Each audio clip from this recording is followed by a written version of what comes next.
The snow fell in thick, lazy flakes outside the restaurant window, each one catching the amber glow of the streetlights before disappearing into the darkness.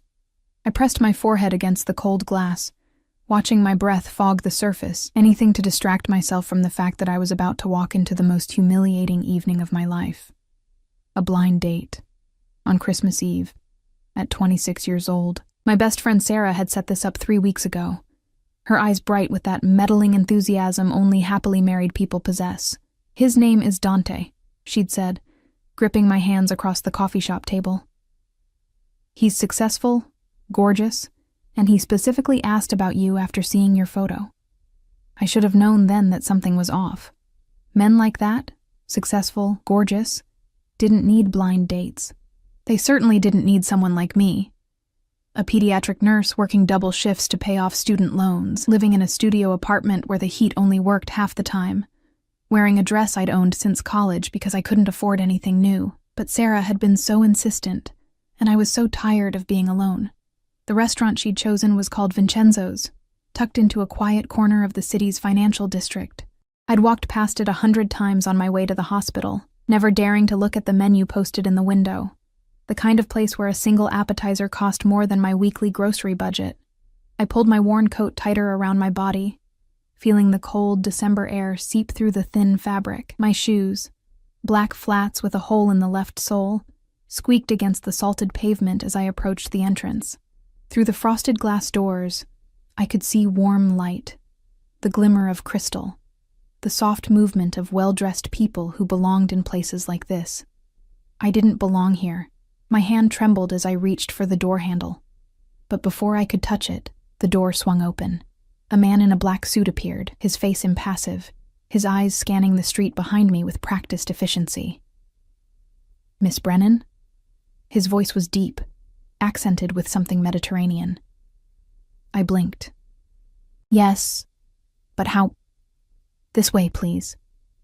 He stepped aside, gesturing into the warmth. The interior of Vincenzo's smelled like expensive wine, fresh bread, and something else.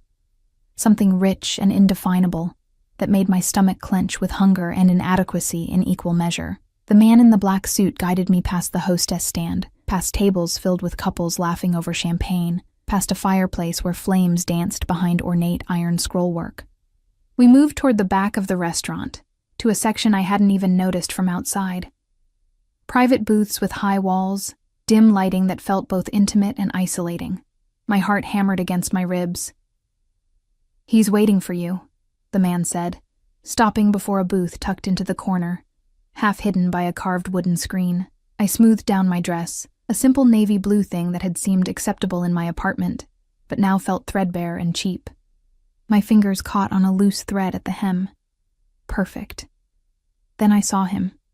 He sat with his back to the wall, a position that gave him a clear view of the entire restaurant. The first thing I noticed was his suit.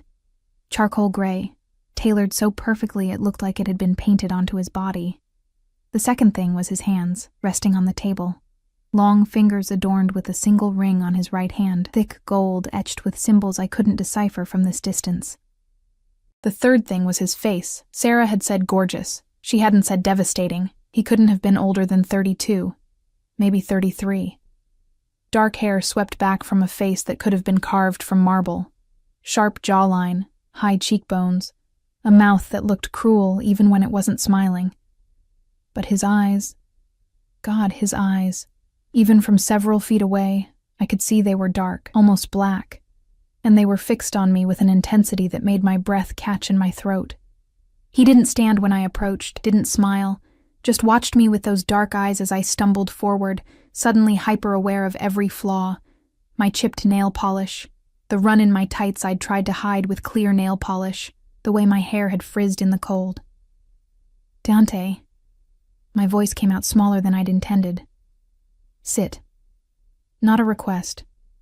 A command, delivered in a voice like smoke and gravel. I sat.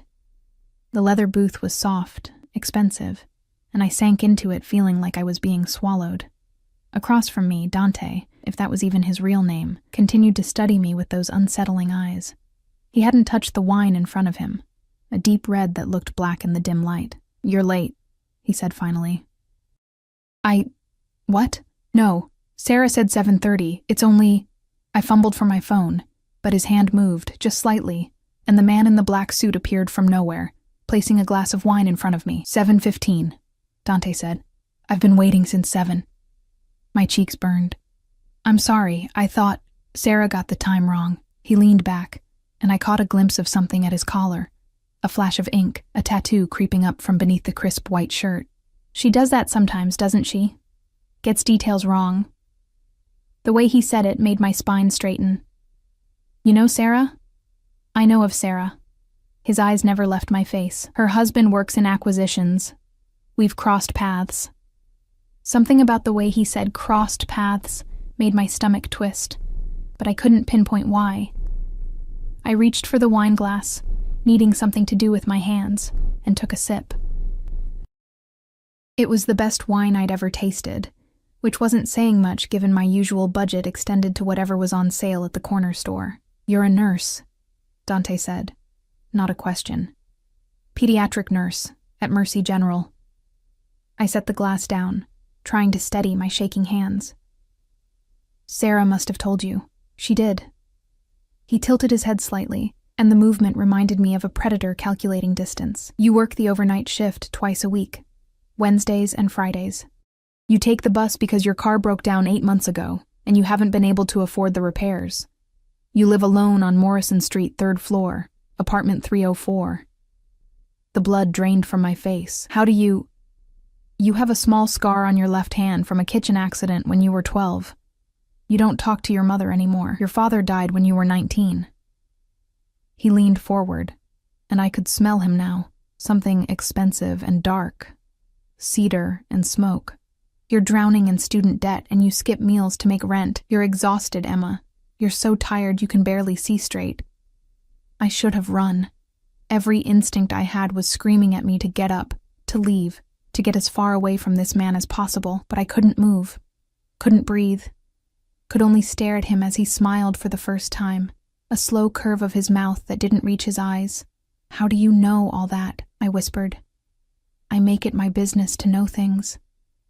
He signaled to someone I couldn't see, and suddenly there was food appearing on our table, dishes I hadn't ordered, hadn't even seen on a menu, especially about people who interest me. Why would I interest you? His smile widened, and I saw something dangerous flash in those dark eyes. That's what we're here to find out. I should have left then. Should have grabbed my coat and walked out into the snow and never looked back. But I was so hungry, and the food smelled so good, and there was something about the way he looked at me, like I was the only person in the world who mattered, that made me stay. Just for a moment. Just long enough to understand what I'd walked into. The man in the black suit reappeared, leaning down to whisper something in Dante's ear. I watched his expression shift, saw something cold and deadly pass across his face before it smoothed back into that careful neutrality. Excuse me, he said, standing in one fluid motion. I need to make a phone call. Don't leave, Emma. We're not finished. He walked away, and I noticed for the first time that there were other men in black suits positioned throughout the restaurant, all of them watching our booth with the same practiced efficiency as the first one. My phone buzzed in my purse, a text from Sarah. How's it going? He's gorgeous, right? I stared at the message, then at the food cooling on the table, then at the men in black suits who were definitely not waiters. My hands were shaking again as I reached for my coat. That's when I saw it. Dante's phone, left on the table beside his untouched wine. The screen was lit up with an incoming message, and even from across the table I could read the preview. Package secured. The DeLuca situation has been handled. Awaiting your orders. DeLuca. Situation. Handled. Oh God. I stood up so fast I knocked my wine glass over, red liquid spreading across the white tablecloth like blood. One of the men in black suits moved toward me, but I was already backing away. My coat clutched against my chest. I have to go, I said to no one, to everyone. I forgot. I have to, but I'd forgotten my purse. It was still in the booth, and when I turned back to grab it, I saw Dante standing at the entrance to our private section, his phone pressed to his ear, his eyes locked on mine. He lowered the phone slowly. Sit down, Emma. I really need to. Sit. Down. The temperature in the room seemed to drop 10 degrees. Every instinct I had was screaming danger, but my legs wouldn't move. The men in black suits had closed in, not threateningly, but enough that I understood. Leaving wasn't an option anymore. I sat. Dante returned to the booth, settling back into his seat with the casual grace of someone who'd never been denied anything in his life. He picked up his wine glass, took a slow sip, then set it down with deliberate precision. "You read my message," he said calmly. "I didn't mean to. You're afraid now." He studied me with those dark eyes. "Your pulse is racing. I can see it in your throat. You want to run." "Please," I whispered. "I don't know what this is, but I don't want any part of it. I'll forget everything. I swear You spilled wine on a $15,000 tablecloth," he interrupted, his voice still calm, still controlled. "That's unfortunate. $15,000 for a tablecloth. I'll pay for it," I said desperately, even though we both knew I couldn't. "I'll work it off. How?" He leaned forward again, and this time I could see the ink more clearly. A serpent or a dragon coiling up his neck. "You make $38,000 a year before taxes, after rent, utilities, loan payments, and food. You have approximately $200 left each month. How exactly would you pay me back, Emma?" Tears burned behind my eyes. "What do you want from me?" He was quiet for a long moment, his gaze never wavering from my face. Then he smiled again, and it was the most terrifying thing I'd ever seen. "I want you to have dinner with me," he said simply. "Is that so unreasonable?" Yes, I wanted to scream. Everything about this is unreasonable. But what I said was, okay, because I was trapped, and we both knew it. Dante gestured to the food, still untouched between us. "Eat, Emma.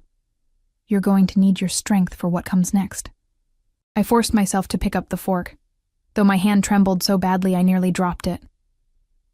The pasta in front of me, something with cream and mushrooms that probably had a French name I couldn't pronounce, smelled divine, but my stomach was twisted into such tight knots I wasn't sure I could swallow.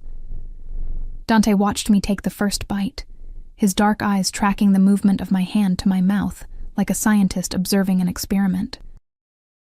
I chewed mechanically, tasting nothing despite the explosion of flavors on my tongue. "Better," he murmured. "You're too thin. When's the last time you had a proper meal?" The question was so absurd given the circumstances that I almost laughed. Almost. "I eat. Ramen doesn't count. Neither does whatever vending machine coffee you survive on during your shifts." He cut into his own food with precise movements, the knife gliding through meat like butter. "You'll eat 3 meals a day from now on. I'll have it arranged. You'll have..." "What?" The fork clattered against my plate. "You can't just..." "I can." He took a bite, chewed, swallowed, all while maintaining eye contact. "I do what I want, Emma. The sooner you understand that, the easier this will be." "Easier." My voice cracked. "What is this exactly? Why am I here? Why did you..." I gestured helplessly at the table, at him, at everything. "Sarah said this was a blind date, but you already knew everything about me. You've been watching me." "Yes." The casual admission hit me like a physical blow. "That's insane. That's stalking. Call it what you want." He set down his silverware, giving me his full attention. The intensity of his gaze made me want to shrink into the leather booth and disappear. 3 months ago, you were leaving the hospital after a double shift. It was raining. You gave your umbrella to a homeless woman sitting outside the emergency entrance, then walked 6 blocks in the downpour to your bus stop.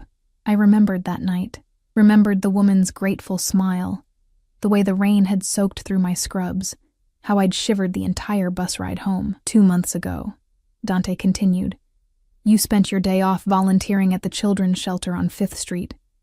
You brought books from your own collection, even though you can barely afford groceries. Last month, you covered a coworker's shift, even though you were already working 60 hours that week, because her daughter was sick and she'd have lost her job otherwise. Each word felt like he was peeling back my skin, exposing parts of myself I'd never meant for anyone to see. How do you know all this? I told you. I make it my business to know. He leaned back, that dangerous smile playing at his lips again. "You're a good person, Emma. Genuinely good. Do you have any idea how rare that is? How valuable?" I'm just... I shook my head, trying to process. "People help other people. That's normal." "No." His voice went hard. "People look out for themselves. They take what they can get, and they don't look back. But you?" He tilted his head, studying me. "You give pieces of yourself away until there's nothing left. You sacrifice and struggle and suffer. And you do it with a smile because you think that's what you're supposed to do." Tears blurred my vision. I blinked them back furiously, refusing to cry in front of this stranger who somehow saw too much. "You don't know me. I know you better than anyone in your life." He said it with such certainty that I couldn't argue. "I know you're drowning and too proud to ask for help. I know you're exhausted and alone and barely holding on. And I know that tonight, you came here hoping maybe, just maybe, someone might see you as more than invisible." The tears spilled over then, hot tracks down my cold cheeks. I swiped at them angrily, humiliated. "What do you want from me?" Dante was quiet for a long moment. Then he reached across the table and caught my wrist. Not roughly, but firmly enough that I couldn't pull away.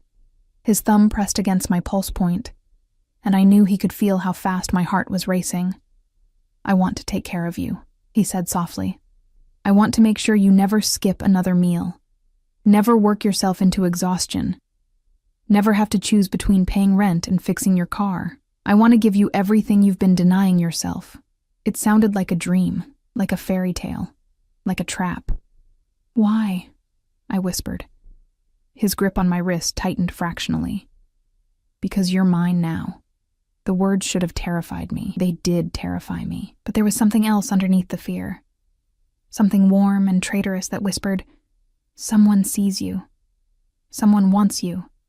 Someone cares." "I'm not..." I tried to pull my hand back, but he held firm. "You can't just decide that. I'm not a thing you can own. No." He agreed. "You're much more valuable than a thing." He released my wrist, but I could still feel the brand of his fingers on my skin. "Finish your dinner, Emma. Then we'll discuss the terms." "Terms?" My voice was barely audible. "Of our arrangement." I should have run. Should have screamed. Should have done anything except sit there and pick up my fork again, but my body moved without permission, scooping pasta and bringing it to my mouth. The food tasted like ash now. But I ate because he told me to, and some broken part of me didn't know how to refuse. Dante made a phone call in rapid Italian while I ate, his voice dropping to a dangerous growl at one point before smoothing out again. The men in black suits shifted positions around us, a choreographed dance of security I was only beginning to understand. When my plate was empty, when had I eaten it all, he ended the call and turned his full attention back to me. "Better?" he said approvingly, "some colors coming back to your face." He signaled, and one of his men appeared with a leather folder. Dante opened it, extracted something, and slid it across the table. A check. Made out to me. For $50,000. I stared at it, unable to process the numbers. "What is this?" "Consider it an advance." He said it like $50,000 was nothing. Pocket change. "That should cover your student loans, your back rent, and leave enough for you to buy some proper clothes and food. Tomorrow, someone will deliver a car to your apartment. Something reliable, safe. Your shift schedule at the hospital will be reduced to 3 days a week, normal hours only. You can't... I don't..." My hands were shaking again, worse than before. "I can't accept this." "You can. You will." He pulled out another document, this one several pages long. "This is a contract. It outlines the terms of our arrangement. You'll read it, sign it, and then you'll come home with me tonight." The room tilted. "Home with you?"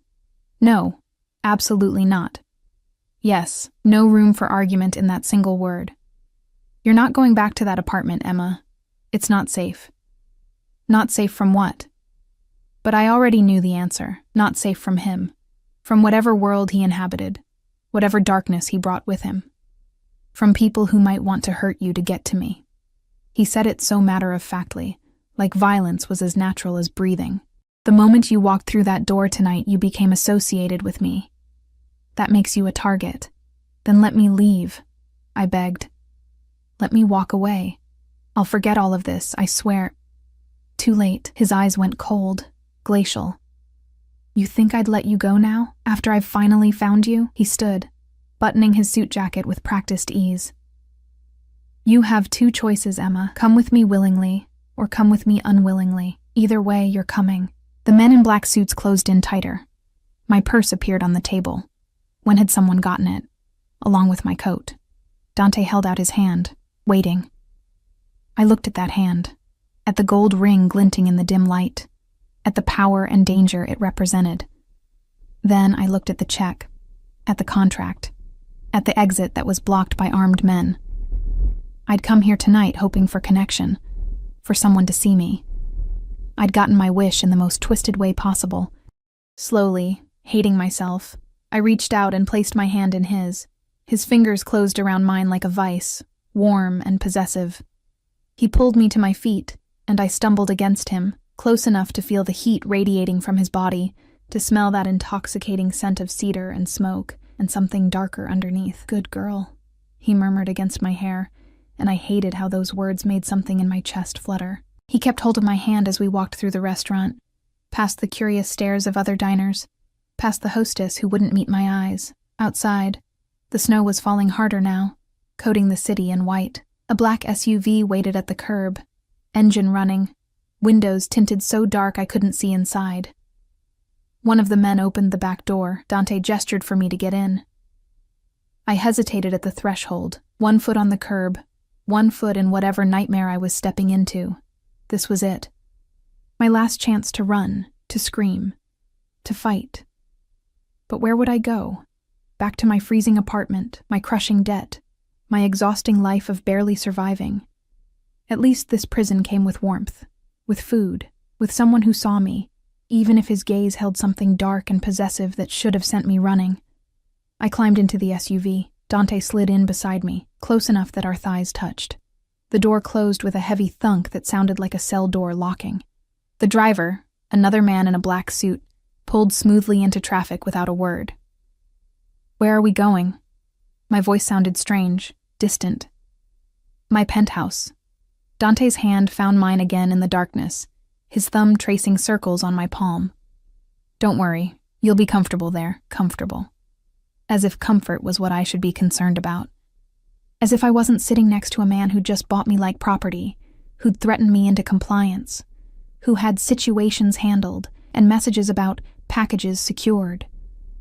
The city lights blurred past the windows as we drove through streets I recognized, then into neighborhoods I'd only seen from a distance.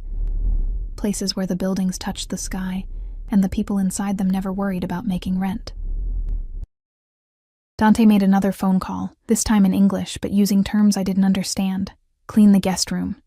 Have clothes delivered by morning, sizes. He glanced at me, his eyes traveling over my body with clinical assessment. Size 4, maybe 6. Conservative styles for now. And get rid of the wine stain at Vincenzo's. I don't want questions. The wine stain. The $15,000 tablecloth. The trap that had closed around me the moment I'd knocked over that glass. Had it been a trap? Or had I walked into it willingly, drawn by desperation and loneliness and the seductive promise of being seen? The SUV pulled up to a building that was all glass and steel, modern architecture that screamed money and power. A doorman rushed to open the vehicle door before Dante's guard could move. The man's eyes widened when he saw Dante, and he stepped back immediately, his gaze dropping. Mr. Salvatore, he said, his voice tight with fear or respect. I couldn't tell which. Salvatore. So Dante wasn't even his real first name. Or maybe it was his last name, or maybe both were lies. Everything about this man was a carefully constructed facade, and I'd stumbled into it like a moth drawn to flame. We crossed a marble lobby where everything gleamed. The floors, the walls, the chandelier that must have cost more than I'd make in 5 years. The elevator was mirrored on all sides, and I caught sight of myself. Small, pale, insignificant next to Dante's commanding presence. His reflection was all sharp angles and dark intensity, while mine was soft edges and exhaustion. We didn't match. We'd never match. The elevator rose so smoothly I barely felt the movement, the numbers climbing higher and higher until they stopped at pH. The doors opened directly into an apartment.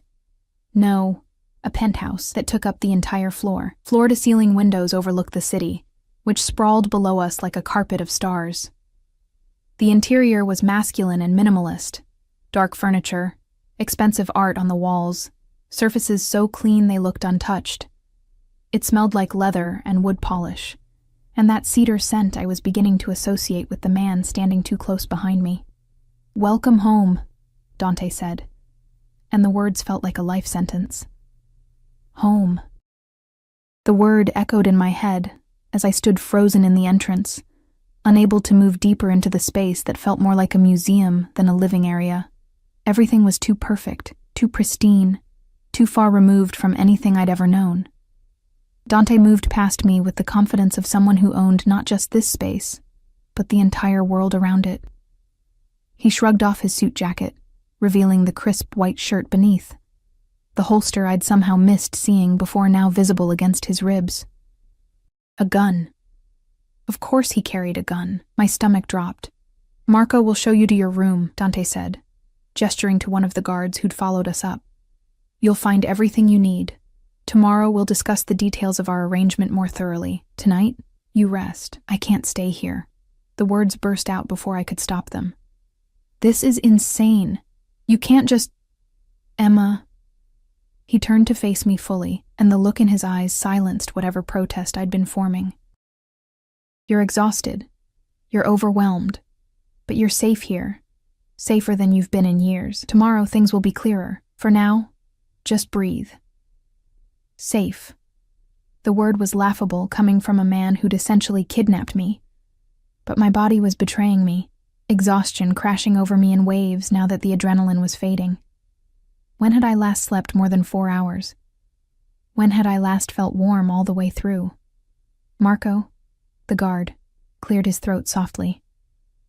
"This way, Miss Brennan." I followed him down a hallway lined with abstract paintings that probably cost more than my entire life, past closed doors that hid God knows what, until we reached a room at the far end. He opened the door, and I stepped inside. It was bigger than my entire apartment. A massive bed dominated the space, covered in white linens that looked like clouds. There were windows overlooking the city, a bathroom visible through an open door that gleamed with marble and gold fixtures, and a walk-in closet that was currently empty, but could probably fit a family of 4. "Mr. Salvatore had this prepared for you," Marco said, his voice carefully neutral. "If you need anything, there's a phone by the bed.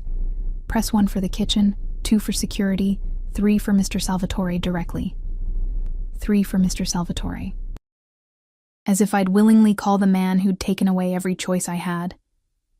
Marco left, closing the door behind him with a soft click. I waited, counting to 60, then tried the handle. Unlocked. I wasn't sure whether to be relieved or more frightened. He didn't need to lock me in because where would I go? 50 floors up, surrounded by his people, in a part of the city where I stuck out like a stain on silk. Even if I made it to the street, he'd find me.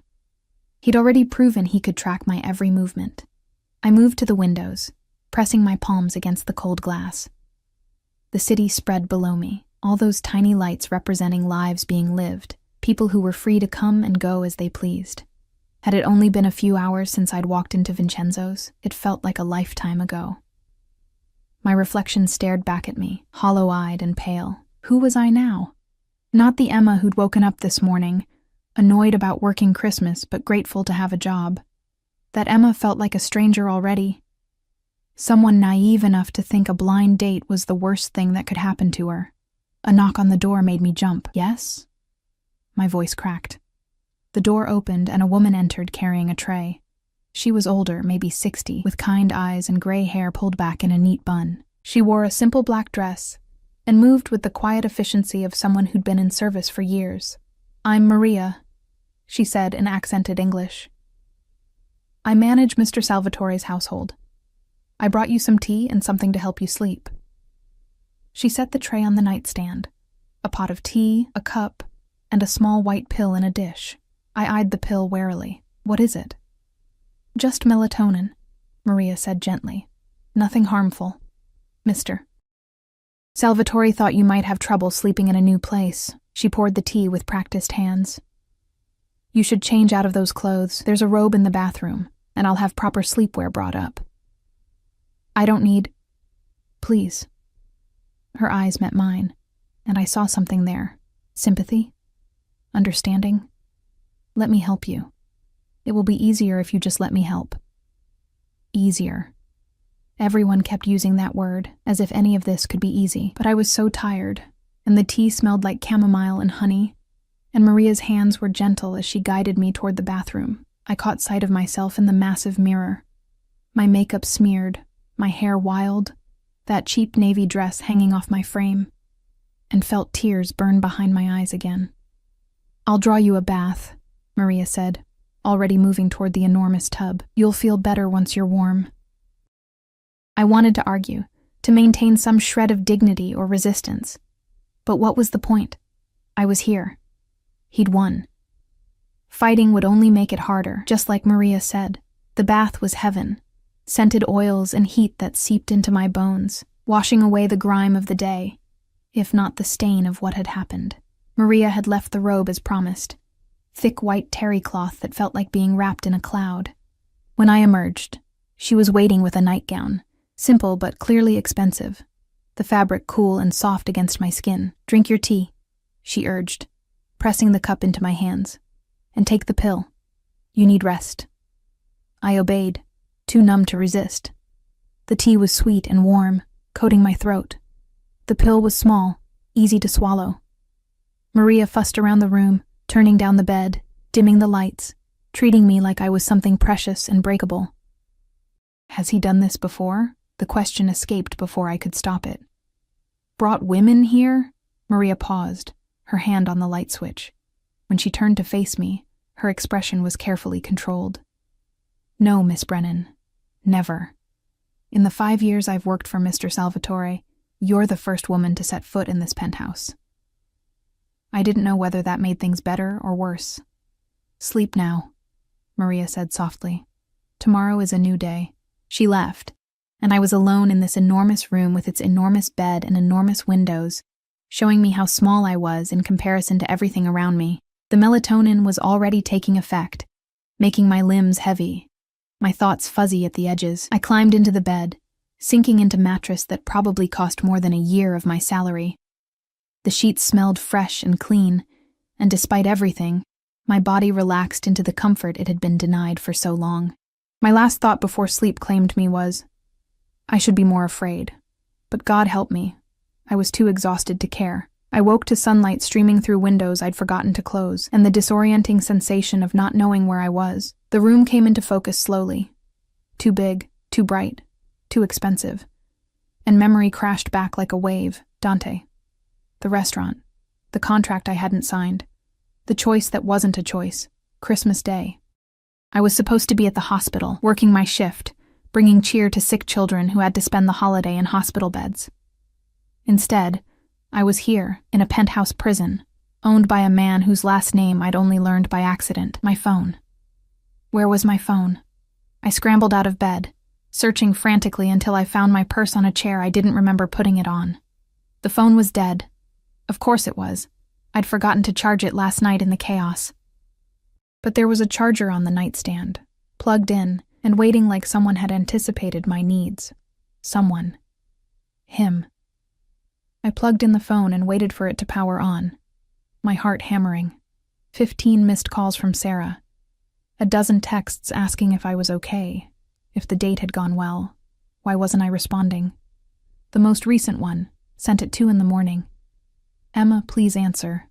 I'm worried. Call me. My fingers hovered over the screen. What could I say? Hey, Sarah, your friend set me up with a mobster who's decided I belong to him now. Thanks for that. A knock on the door interrupted my spiral. Miss Brennan? Maria's voice, cheerful despite the early hour. Mr. Salvatore requests your presence for breakfast in 15 minutes. I've brought clothes. Requests. As if I could refuse. Maria entered with an armful of shopping bags, all from stores I'd never dared enter. She laid out options on the bed, jeans that looked like they'd actually fit, soft sweaters in neutral colors, undergarments still in their packaging that were definitely not from Target. "How did he know my size?" I asked, picking up a pair of jeans that were exactly my measurements. Maria smiled, but it didn't reach her eyes. "Mr. Salvatore is very thorough." Thorough. Another word for invasive, controlling, terrifying. I dressed in a daze. The jeans fit perfectly, as did the cream-colored sweater and the bra that probably cost more than my weekly grocery budget. Everything felt like armor and a costume at the same time, transforming me into someone who might belong in a place like this.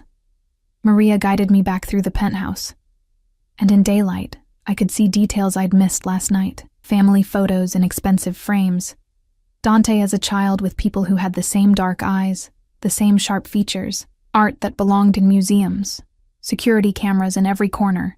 Tiny red lights blinking like watching eyes.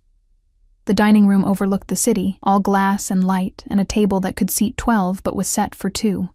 Dante sat at the head, reading something on a tablet, dressed casually in black pants and a dark gray sweater that somehow made him look more dangerous than the suit had. He looked up when I entered, those dark eyes traveling over me in assessment. Something flickered in his expression. Approval, possession, hunger, before it smoothed into neutrality. "Good morning, Emma. Sit." I sat in the chair to his right, the only one with a place setting. Coffee appeared immediately, poured by a young man in a white jacket who vanished as quickly as he'd come. The coffee smelled incredible, and despite my determination to resist everything about the situation, I wrapped my hands around the warm cup and took a sip. It was the best coffee I'd ever tasted. "You slept well," Dante observed. Not a question. "How would you know?" He gestured to something I couldn't see. "The cameras showed you didn't move all night. That's good. You needed rest." "Cameras. In my bedroom. Watching me sleep." The coffee turned to acid in my stomach. "You watched me sleep?" "My security team monitors all areas of the penthouse." He said it like it was perfectly reasonable. "For your safety." "That's..." I set down the cup before I threw it. "That's a violation. You can't just..." "I can." He leaned back in his chair, studying me with that unsettling intensity. "And I will. Every moment you're in my care, I need to know you're safe. That means cameras, guards, and yes, monitoring where you are and what you're doing. You'll get used to it. I'll never get used to being watched like a prisoner." "You're not a prisoner." His voice hardened slightly. "Prisoners don't get designer clothes and gourmet meals. Prisoners don't have every comfort provided for them. Prisoners don't get offered $50,000 and a better life. Prisoners don't get choices either." I shot back, surprising myself with the venom in my voice, just like I didn't get a choice about being here. Silence fell between us, tense and crackling. Dante's jaw tightened, and I saw his hands flex against the table. Once, twice, before he controlled whatever impulse had risen. "You're right," he said finally. And the admission shocked me. "You didn't get a choice. But Emma, if I'd given you one, what would you have chosen? To go back to that apartment where the heat doesn't work? To keep drowning in debt? To work yourself to death for people who don't appreciate what you do? That's not..." "Yes, it is." He leaned forward, and I found myself trapped in his gaze. "I'm offering you a way out. Security, comfort, protection. All you have to do is accept it." "And what do you get?" I demanded. "Nobody does this out of kindness. What do you want from me?"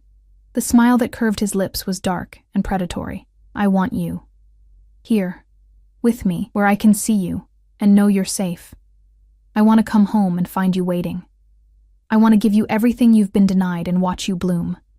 "Is that so terrible?" "Yes," I wanted to scream. "Because it's not real. Because you're not offering me freedom. You're offering me a gilded cage." But the words stuck in my throat, because part of me, a broken, desperate part, whispered, "Would that be so bad?"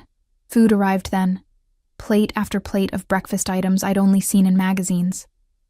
Eggs Benedict, fresh fruit, pastries that smelled like butter and sugar and heaven. My stomach growled despite my anger, betraying me. "Eat," Dante commanded softly. "Then we'll talk about the contract." The contract. The terms of my imprisonment. I picked up my fork, hating myself, hating him, hating how good the food tasted and how warm the penthouse was, and how the clothes fit perfectly, and how some twisted part of me was already wondering what it would be like to just surrender, to stop fighting and let someone else carry the weight for a while, even if that someone was the devil himself. The contract sat between us on the table like a coiled snake, its pages crisp and white against the dark wood. Dante had produced it after breakfast, sliding it across to me with the same casual confidence he applied to everything else, as if my signature was inevitable, a foregone conclusion. "Read it carefully," he said, refilling my coffee cup without asking if I wanted more. "Take your time. Ask questions." I pulled the document closer, my hand still trembling slightly from the caffeine or the fear or both. The letterhead read Salvatore Enterprises in embossed letters, and the first page was dense with legal terminology that made my head swim. But I forced myself to focus, to read every word, because this wasn't just a contract. It was the terms of whatever prison sentence I'd stumbled into. The basics were clear enough. I would reside at Dante's penthouse for a minimum of 6 months. During that time, all my expenses would be covered: food, clothing, medical care, anything I needed. My student loans would be paid in full. A monthly allowance of $5,000 would be deposited into my account. In return, I would be available to Dante as he required. Available. The word made my skin crawl. "What does available mean?" I asked, my voice tight. Dante leaned back in his chair, watching me over the rim of his coffee cup. "It means you're mine. You live here, you follow my rules, and when I want your company, you provide it. Company." I forced myself to meet his eyes. "You mean sex?" "If that's what I want, yes." He said it without shame, without hesitation. "But that's not all I want, Emma. I want someone to talk to at the end of a long day, someone to share meals with, someone who's here, present, not just physically but emotionally. You want a girlfriend." The word tasted bitter. "Except I don't get to leave, and you're paying me to be here. I want more than a girlfriend." His eyes darkened, and something in his expression made my breath catch. "I want you to belong to me completely. Your time, your attention, your presence.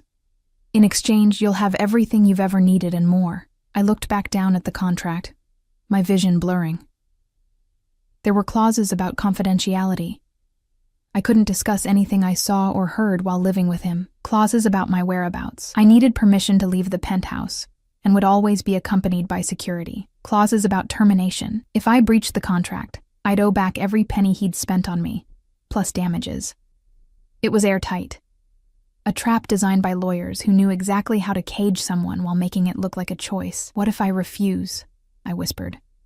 "What if I don't sign?" Dante set down his cup slowly, deliberately. "Then you'll owe me $15,000 for the tablecloth, plus the cost of last night's meal, the clothes you're wearing, and the accommodations I've already provided. Call it $20,000, give or take. I'll expect payment within 30 days. $20,000. Money I didn't have and couldn't get. That's extortion. That's business." He tilted his head, studying me. "But I'm not unreasonable, Emma. If you truly want to walk away, I'll give you an alternative. Work off the debt. At your current nursing salary, accounting for taxes and your existing obligations, it would take approximately," he paused, calculating, 4 years, during which time I'd expect regular payments with interest, of course. 4 years. 4 years of drowning even deeper, of never escaping the cycle of debt and exhaustion. 4 years of knowing he was out there, watching, waiting for me to miss a payment so he could collect.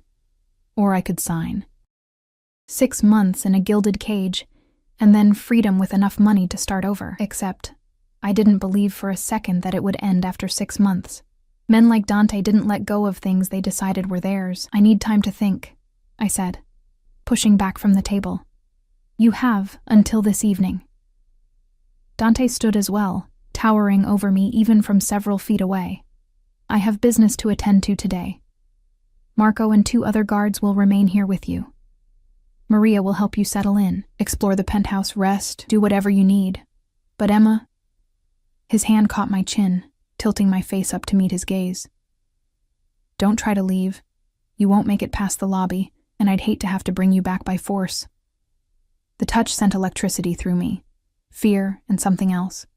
Something I didn't want to name. His thumb brushed across my lower lip, a gesture so intimate and possessive that I froze. "Good girl," he murmured, then released me and walked away, his footsteps silent on the expensive floors. I stood there for a long moment after he left, my chin burning where he'd touched it, my heart racing in my chest. Through the windows, I could see the city waking up properly now. Christmas morning, families gathering, people living normal lives while I stood in a penthouse prison, trying to decide if I should sign away 6 months of my life. Maria appeared in the doorway, her expression carefully neutral. "Would you like a tour of the penthouse, Miss Brennan? Or perhaps you'd prefer to rest?" "A tour," I said, needing to move, to do something other than stand here spiraling. The penthouse was even larger than I'd realized. 4 bedrooms, each with its own bathroom. A library with floor-to-ceiling bookshelves filled with volumes in multiple languages. A gym that was better equipped than any I'd seen. A media room with a screen that took up an entire wall. And Dante's office, which Maria showed me from the doorway without entering.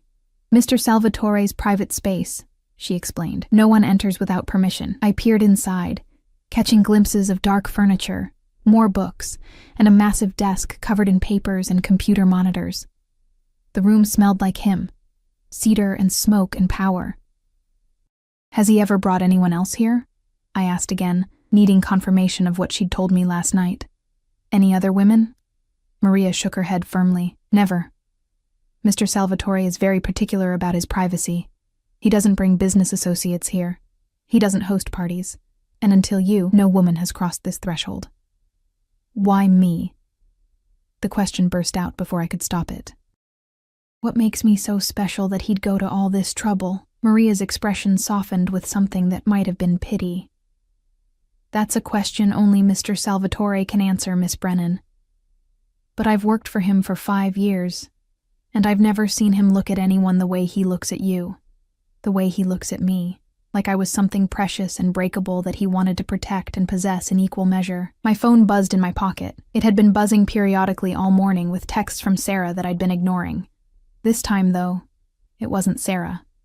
It was an unknown number. "Stop ignoring your friend. Tell her you're fine and spending Christmas with family. Don't make me remind you of the confidentiality clause you haven't signed yet. D." I stared at the message, ice flooding my veins. He was watching. Even when he wasn't here, he was watching. I typed back with shaking fingers. "You're insane." The response came immediately. "I'm thorough. There's a difference. Now text Sarah before she calls the police." He was right, of course. Sarah would absolutely call the police if I kept ignoring her, and that would create complications neither of us wanted. With numb fingers, I opened her message thread and typed out a lie that tasted like ash. "Hey, sorry for the radio silence. Date went great, actually. Ended up going to his place and then his family's house for Christmas. Phone died. I'm fine, having a good time. We'll call you tomorrow." The response was instantaneous. "OMG, Emma! I knew you two would hit it off. Tell me everything tomorrow. Merry Christmas." I locked my phone and shoved it back in my pocket, feeling sick. "Miss Brennan?" Maria's voice was gentle. "Perhaps you should rest. You look pale." "I'm fine," I lied. But my legs were shaking and my vision was swimming at the edges. Maria guided me back to my room, my cage, and helped me onto the bed. "Just breathe," she said softly. "It gets easier." "Has he done this before?" I asked again, desperate for different answers. "To other people? Does he always—" "Mr. Salvatore is a complicated man," Maria interrupted carefully. "But he's not cruel, Miss Brennan. He protects what's his, fiercely. Sometimes that protection looks like control. But it comes from—" She paused, choosing her words carefully. "It comes from a place of caring, even if the methods seem extreme. Caring. As if kidnapping someone and forcing them into a contract was an act of love. But I was too exhausted to argue, too overwhelmed to process anymore. I let Maria tuck a blanket around me like I was a child, let her dim the lights and promise to check on me later. When the door closed and I was alone, I finally let the tears come, hot Angry tears that soaked into the expensive pillowcase. What had I become in less than 24 hours? A possession. A kept woman. A bird in a gilded cage who was already learning that fighting only made the bars feel tighter. I must have fallen asleep because I woke to darkness outside the windows and the smell of food wafting from somewhere in the penthouse. My phone showed it was nearly 7 p.m. I'd slept the entire day away, exhausted from emotion and stress and the weight of decisions I didn't want to make. There was a note on my nightstand in handwriting I didn't recognize. Dinner at 7:30. Dress nicely. The black dress in your closet will do. D. I crumpled the note in my fist, fury rising hot and fast.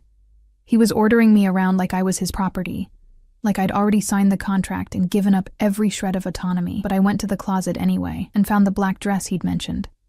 Simple, elegant, probably worth more than a month of my old salary. It fit perfectly, of course. Everything he'd chosen for me fit perfectly, because he'd been watching me long enough to know every detail, every measurement, every vulnerable piece of my life. I looked at myself in the mirror, hair loose around my shoulders. Minimal makeup because I'd refused to use anything from the collection of expensive cosmetics that had appeared in the bathroom. Feet bare because I couldn't bring myself to put on the heels he'd also provided. This was my rebellion. Small, petty, meaningless. But it was mine. I found him in the dining room, already seated, wearing a different suit than this morning, this one navy blue, tailored to perfection. He looked up when I entered, and his eyes traveled down my body slowly before settling on my bare feet. One dark eyebrow lifted. No shoes? I don't feel like wearing shoes in my own home, I said, putting emphasis on the last two words. A smile ghosted across his lips. Not amused exactly, but something close. Sit, Emma. I sat, and food appeared immediately. Christmas dinner, I realized. Turkey, mashed potatoes, vegetables roasted to perfection, everything I would have missed by working my hospital shift. The irony wasn't lost on me. Have you made your decision? Dante asked, cutting into his turkey with precise movements. I picked up my fork, buying time. What if I ask for changes to the contract? What if I want to negotiate? What would you negotiate? The camera's in my bedroom. I forced myself to meet his eyes. I want them removed. I need privacy. No. The answer was immediate, inflexible. Your safety is non-negotiable, the cameras stay. Then I want them turned off at night, when I'm sleeping. He considered this, his head tilting slightly. I can agree to that. The cameras will only record movement, not constant footage after midnight. What else? I hadn't expected him to concede anything, and the small victory made me bolder. I want to keep working. Not full-time, but I want to keep my nursing license active. Volunteer work, at least. Absolutely not. His voice went hard. You going back to that hospital, being exposed to anyone who might want to hurt you to get to me? It's out of the question. Then I want something else to do, I pressed. I can't just sit here all day doing nothing. I'll go insane. Dante set down his silverware, studying me with those dark, intense eyes. What would you like to do? The question caught me off guard. I hadn't expected him to ask, to care. I don't know. Read, study? Maybe take online classes? Done. He pulled out his phone and typed something quickly. You'll have access to any educational platform you want, any books you desire, anything to keep your mind occupied. But Emma... He looked up, pinning me with his gaze. You stay here, in this penthouse, under my protection. That's not negotiable. Protection. The word he used when he meant control. But it was more than I'd had this morning. Small freedoms, tiny concessions, proof that maybe he wasn't completely inflexible. 6 months, I said quietly. And then I'm free? Completely free? Something flickered in his expression, too quick to read. 6 months. After that, we'll discuss the terms of extending our arrangement. I don't want to extend. You will. He said it with absolute certainty, like he could see the future and knew exactly how this would end. 6 months from now, Emma, you won't want to leave. You'll have everything you need, everything you've been missing. You'll be safe, cared for, protected. Why would you choose to go back to struggling? Because I'll be free, I wanted to say, because freedom is worth more than comfort. But I didn't say it. I just picked up my fork and ate the expensive Christmas dinner in silence, while Dante watched me with those dark, possessive eyes. After dinner, he produced the contract again. "Sign it, Emma. Stop torturing yourself with the illusion of choice. We both know how this ends." He was right. He'd always been right. From the moment I'd walked into Vincenzo's, maybe even before that, my fate had been sealed. I picked up the pen he offered, heavy, expensive, probably worth more than my weekly paycheck had been. The signature page stared up at me, that blank line waiting for my name. 6 months. I could survive 6 months. I signed. Dante took the contract, his fingers brushing mine deliberately, and something in his expression shifted. Triumph, possession, satisfaction. He pulled out his phone, and within seconds, I heard the chime of a notification on mine. I checked it. A bank transfer confirmation. $50,000, just like he'd promised. "Welcome home, Emma," Dante said softly, dangerously. "Now you're truly mine." The first week passed in a blur of adjustment and resistance, of learning the boundaries of my new existence while testing them at every opportunity. Dante was gone most days, disappearing before dawn and returning late at night, always accompanied by his shadows in black suits. But even when he wasn't physically present, I felt him everywhere. In the cameras that tracked my movements, in Maria's careful management of my schedule, in the guards who appeared whenever I approached a door or window. I tried to establish a routine. Mornings in the library, losing myself in books I'd never had time to read. Afternoons studying online courses in child psychology. Dante had been true to his word about education. Evenings waiting for him to come home, hating how my pulse quickened when I heard his footsteps in the hallway. He was possessive in ways that should have terrified me, but instead created a confusing cocktail of fear and something darker. He wanted to know what I'd done every moment he was gone, what I'd eaten, what I'd read, who I'd spoken to, though the answer was always the same: no one.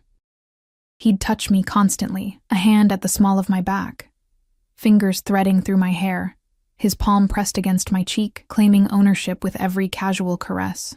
But he didn't push for sex, and I couldn't decide if that was a relief or more unsettling. He'd kiss me sometimes, hard and demanding, his hands gripping my hips or tangling in my hair, pulling me against him until I was breathless and dizzy.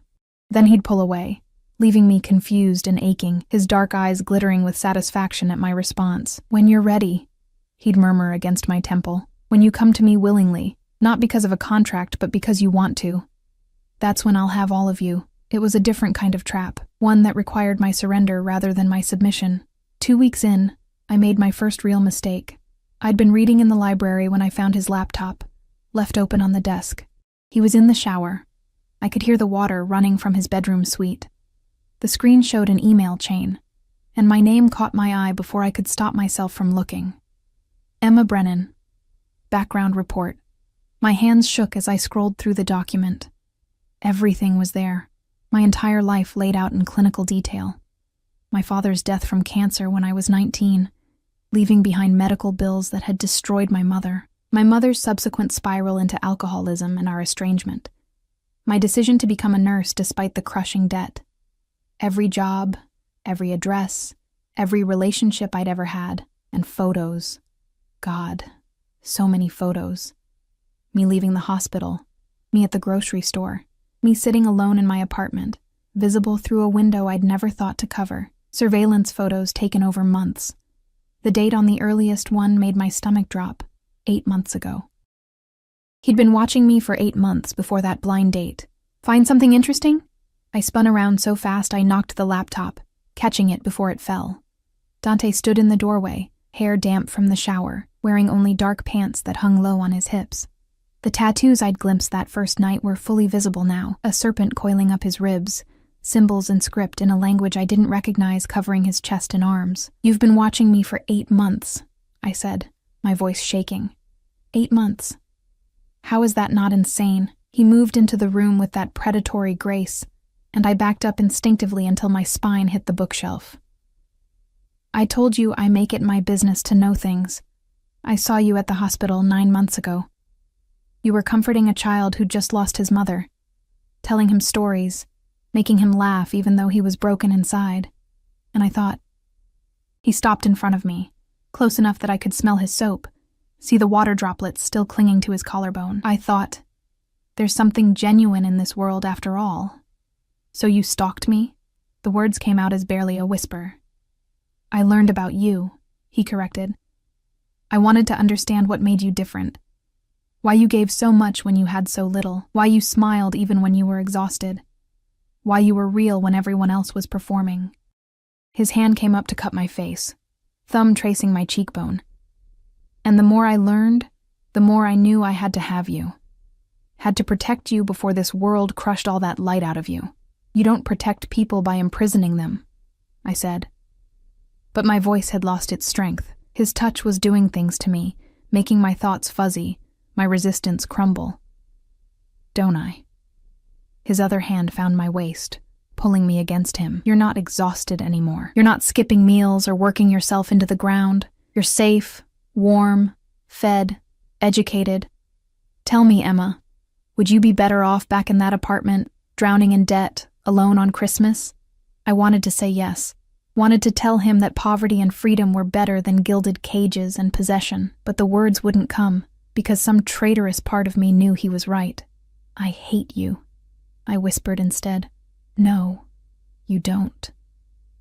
He leaned down, his lips brushing my ear. You hate that I'm right. You hate that you're starting to like it here. You hate that when I touch you. You don't want me to stop. His mouth found mine before I could deny it. And God help me, I kissed him back. Kissed him with all the frustration and confusion and desperate loneliness I'd been carrying for years. His hands gripped my hips, lifting me onto the desk, the laptop pushed aside carelessly. I wrapped my legs around him without thinking, pulling him closer, needing something I couldn't name. He broke the kiss, breathing hard, his forehead resting against mine. Say you want this. Say you want me. The words stuck in my throat, too honest, too much of a surrender. Not yet, he murmured, reading my silence. But soon, Emma, soon you'll admit it. He stepped back, leaving me cold and wanting on the desk, and walked away like nothing had happened. Like he hadn't just proven exactly how much control he had over me. 3 weeks became a month. A month became 6 weeks. The routine became normal, and normal became comfortable. And comfortable became dangerous because I was forgetting what my old life had felt like. Dante was complicated, brutal in business.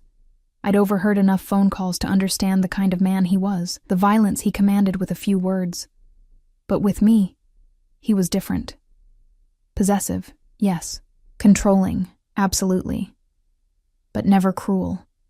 He remembered that I liked my coffee with too much cream. He bought me books before I knew I wanted them. He'd find me studying late at night and carry me to bed without a word, tucking me in like I was something precious. It was Stockholm Syndrome, I told myself. Basic psychology. But knowing the name for it didn't make it less effective. The incident that changed everything happened on a Tuesday, 6 weeks into my captivity. I'd been reading in the living room when I heard shouting from Dante's office. Rare, because he was always controlled, always measured. Then a crash, breaking glass, and Dante's voice dropping to that dangerous quiet that was somehow more frightening than yelling. Marco appeared in the doorway, his expression grim. Miss Brennan, please go to your room. What's happening? Now, Miss Brennan. But before I could move, Dante's office door flew open, and a man stumbled out, bloodied, terrified, with Dante following behind him like an avenging angel. The gun in Dante's hand was casual, an extension of his body, pointed at the man's spine. You stole from me, Dante said, his voice like ice. You thought I wouldn't notice. Thought you could skim from shipments and I'd be too busy to care. Dante, please, I have a family. So did the people whose products you cut with poison. The gun didn't waver. How many died because you wanted a bigger profit margin? 3? 4? The man was crying now, ugly sobs that made my stomach turn. Please, I'll pay it back, He saw me then, standing frozen in the living room, and something desperate flashed in his eyes. He lunged toward me, and everything happened too fast. Marco moving to intercept, the man pulling a knife from somewhere, Dante's roar of fury. The gunshot was deafening in the enclosed space. The man dropped, blood pooling beneath him, and suddenly there were guards everywhere, moving the body, cleaning the floor, erasing what had just happened with practiced efficiency. But all I could see was Dante, standing over the corpse with that gun still in his hand, his eyes finding mine across the room. This was who he really was, not the man who bought me books and tucked me into bed. This man, this killer who just ended a life without hesitation, without remorse. I ran. Made it to my room and locked the door, my whole body shaking so hard my teeth chattered. The image of that man's eyes, alive one moment, empty the next, was burned into my retinas. I pressed my hands over my mouth to keep from screaming. Footsteps in the hallway, then Dante's voice, calm despite what had just happened. "Emma, open the door." "Go away." My voice cracked. "Open the door or I'll break it down. You have 3 seconds." He would do it. I knew he would. On trembling legs, I crossed to the door and unlocked it, then backed away as he entered. He'd cleaned the blood off his hands, but there were still specks on his shirt. He closed the door behind him, studying me with those dark eyes that saw too much. "You're afraid of me now," he observed. "You killed someone." I wrapped my arms around myself. "Right there in your home, He tried to hurt you." Dante's voice went hard. "The moment he moved toward you with that knife, his fate was sealed. He was desperate. He was dead the moment he betrayed me." He crossed to me in 2 strides, gripping my shoulders. "Listen to me, Emma. I am not a good man. I've never pretended to be. I've killed before and I'll kill again. But every violent thing I do, every brutal decision I make is to protect what's mine.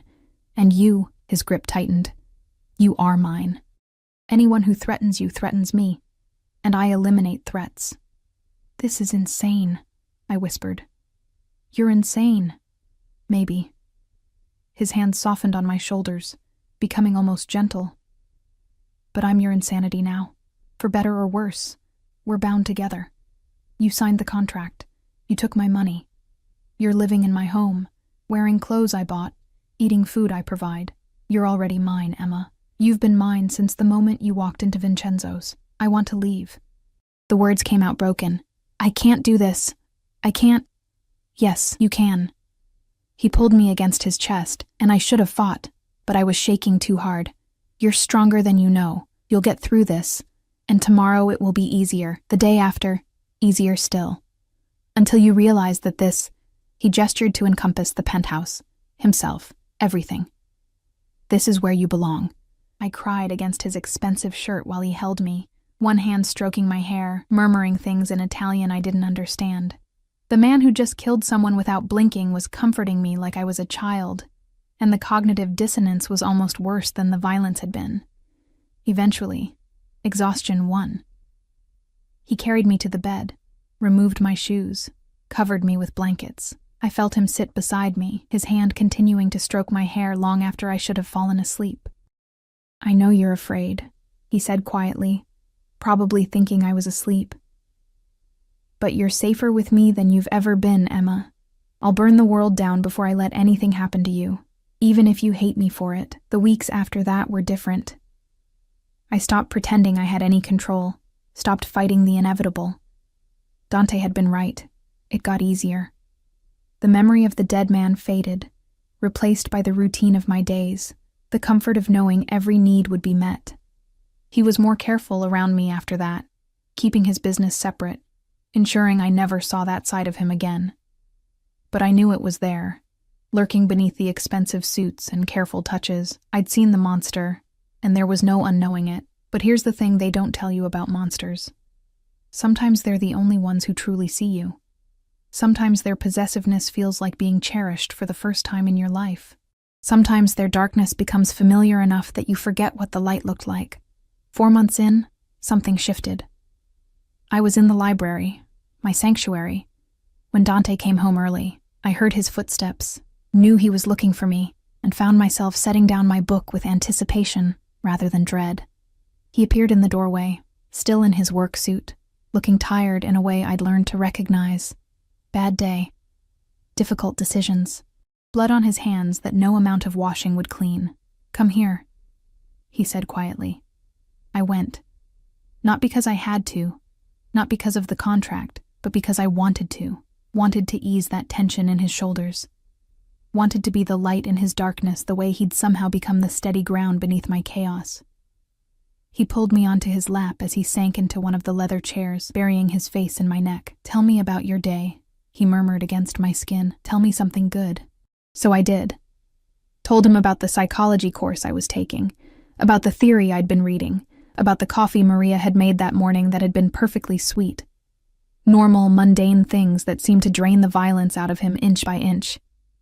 His hands moved over me, not sexual, just grounding, needing to feel me solid and real beneath his touch. "You're happy here," he said. Not quite a question. "I'm content." The admission felt like defeat and victory simultaneously. "You were right. I don't skip meals anymore. I'm not exhausted all the time. I'm learning things, growing in ways I couldn't before, but..." He pulled back to look at me, reading the hesitation in my voice. "But sometimes I miss the freedom to choose. To walk outside without guards, to see friends, to just exist without being watched." He was quiet for a long moment, his jaw working.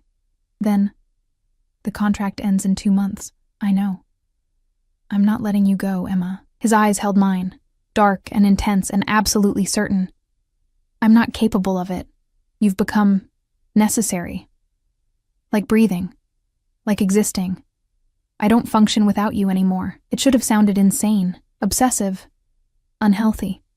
Instead, it sounded like the most honest thing anyone had ever said to me. "What if I want to go?" I asked softly. "Then I'll let you." The words seemed to cost him something. "I won't trap you forever if you're truly miserable." "But Emma..." His hand cupped my face, forcing me to meet his gaze. "Ask yourself if you really want to leave. Ask yourself if going back to that lonely apartment, that exhausting life, is actually what you want, or if maybe, just maybe, you found something here worth keeping." The question hung between us, heavy with implications. I thought about my old life, the crushing debt, the loneliness, the exhaustion that lived in my bones. Then I thought about this life, the comfort, the security, the way Dante looked at me like I was the only thing in the world that mattered. "I don't know," I whispered honestly. "You have 2 months to decide." He leaned forward, pressing his forehead to mine. "But I'm going to use every moment of those 2 months to convince you to stay, to show you that what we have here is real, even if it started wrong.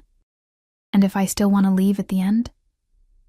His jaw clenched, and I saw the war in his eyes, the monster who wanted to cage me forever versus the man who wanted me to choose him freely. "Then I'll let you go," he said finally. "But Emma, you'll have to look me in the eye and tell me you don't want this. You'll have to mean it. No lies, no pretending. Complete honesty." I nodded, knowing that he was counting on the fact that I couldn't lie to him.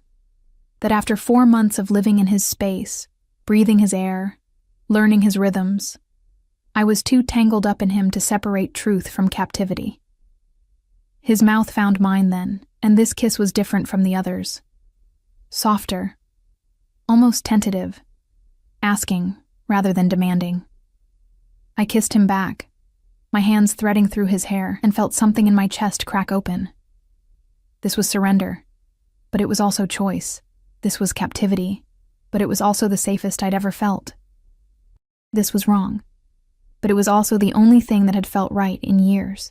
When we broke apart, both breathing hard, he pressed his lips to my forehead. "Stay with me, Emma. Choose me. Choose this." "You're impossible," I murmured against his throat, "but I'm yours." He said it fiercely, possessively. "Completely and utterly yours, even if you don't realize it yet. This thing between us, it goes both ways. You've caged me just as much as I've caged you." The final 2 months passed in a blur of growing intimacy. Dante kept his promise. He courted me like we were starting fresh, like I had a real choice in the matter.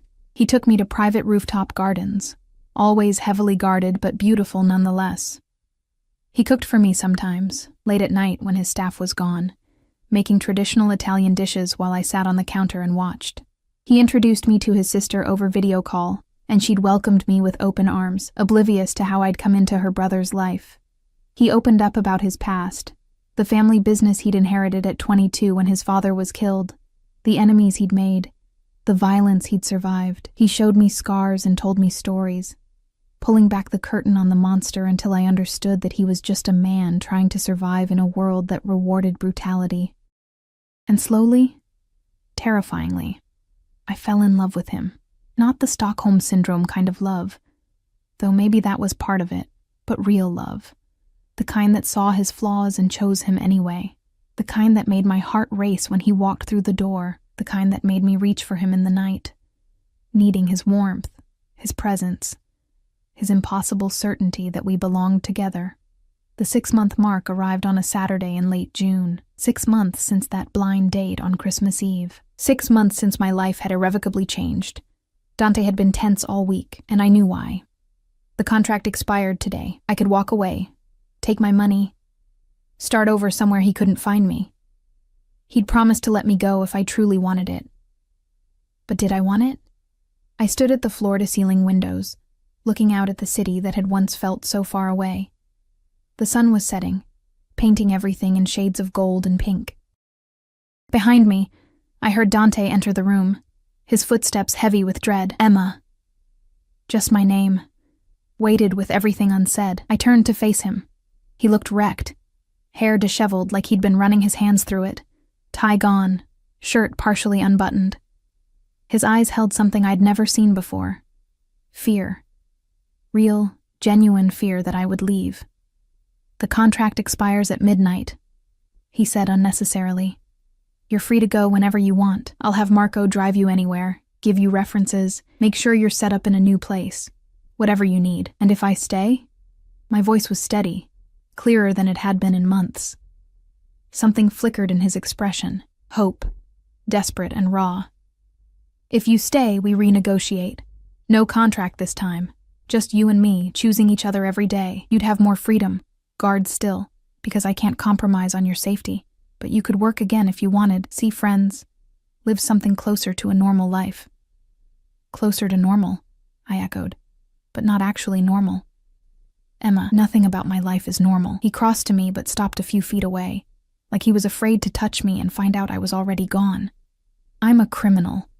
I hurt people for a living. I have enemies who would kill you just to hurt me. Normal was never an option for us. I know. I stepped closer, closing the distance he'd left.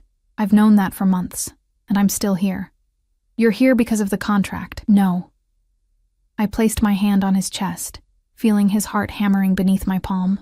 I'm here because somewhere along the way, this stopped being a prison and started being home. Because you see me, Dante, the real me, not the tired nurse or the good person or the struggling woman. Just me, Emma. And you chose me anyway. His hands came up to grip my waist, almost painful in their intensity. Say it clearly, Emma. Please. I need to hear it. I looked up at him, this impossible, violent, possessive man who'd rearranged my entire life, and smiled. I'm staying. Not because of money or contracts or fear. I'm staying because I choose you. I choose this. I choose us.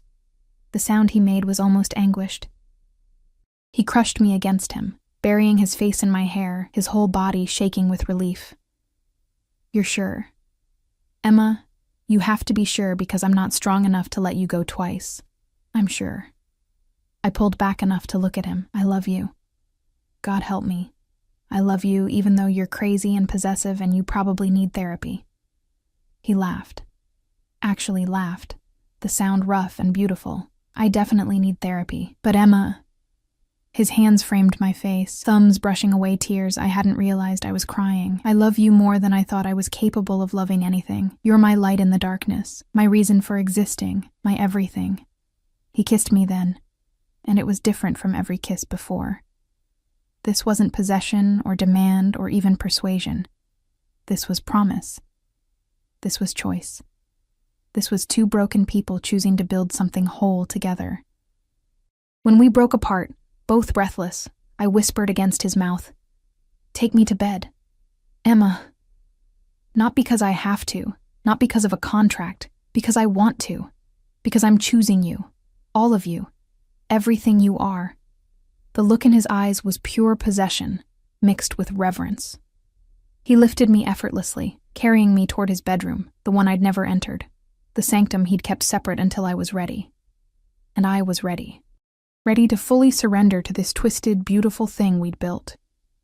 Ready to be his completely, the way he'd already become mine. 6 months later, I stood in the pediatric wing of St. Mary's Hospital, my badge clipped to the scrubs Dante had insisted be custom-made for comfort. The children gathered around as I finished reading a story, their faces bright with laughter despite their circumstances. "Miss Emma, will you come back tomorrow?" a little girl asked, her IV pole draped with decorations I'd brought.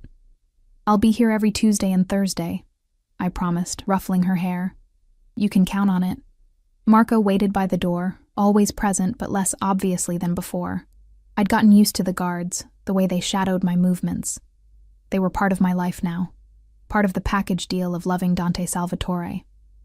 My phone buzzed. A text from Dante. "Dinner at 7. I'm cooking. Don't be late." I smiled, typing back, "I'll be there. Love you." The response was immediate. "Love you more.